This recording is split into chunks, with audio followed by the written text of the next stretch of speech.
હા હા, આ તો કેટલો મોટો પતંગ જોયો. જય શ્રી રામ. આજના બ્લોગની શરૂઆત કરે વહેલા ઉઠીને નાહી ધોઈને ટણટણા થઈ ગયા તૈયાર અને હવારમાં આવી ગયા હતા ભાઈ લાઈનમાં પીપળો વાળા હવારમાં. અને તારક ભાઈ ઘડીક વાર રખડવા નીકળી પડ્યા અને આજે જવાનું થોડુંક બહાર એટલે નવા બવા કપડા પહેરીને તૈયાર થઈ ગયા અને આવી ગયા હતા મેટ્રો સ્ટેશને. અને આવી ગયા હતા જો ભાઈ થલતેજ ગામે ને જોયું કેટલું મોટું ટ્રાફિક લાગી ગયું હતું અહીંયા. અને અહીંયા જો કેમ્પસે કોઈ ચકલી નતું ફરકતું પણ ઘડીક વાર જોયું તું ભાઈ આ તો ચકલા ફરકવા માંડ્યા. અને આ ભાઈ તો મોટો મોટો અહીંયા ફોટોશોપ ચાલી રહ્યો.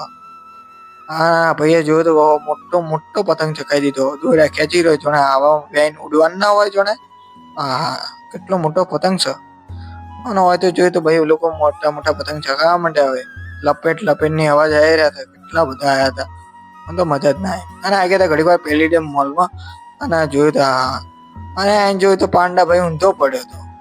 સીધો થા અને આ ગયા હતા ભાઈ ફૂડ કાઉન્ટરમાં. અને જો ભાઈ કોઈને વ્યાજબી ભાવ પતંગ જોતા હોય તો આપણો કોન્ટેક કરો નીચે છે. જો 100 રૂપિયા કોડી રંગબેરંગીના જોતા હોય તો મળી જશે. 2 દિવસ બાકી. અને જોયું તો જો પીપુડા વાળા શેરડી વાળા થઈ ગયા તો ભાઈ તૈયાર. તેની સાથે આજનો વ્લોગ અહીંયા પૂરો થાય છે. રાધે રાધે.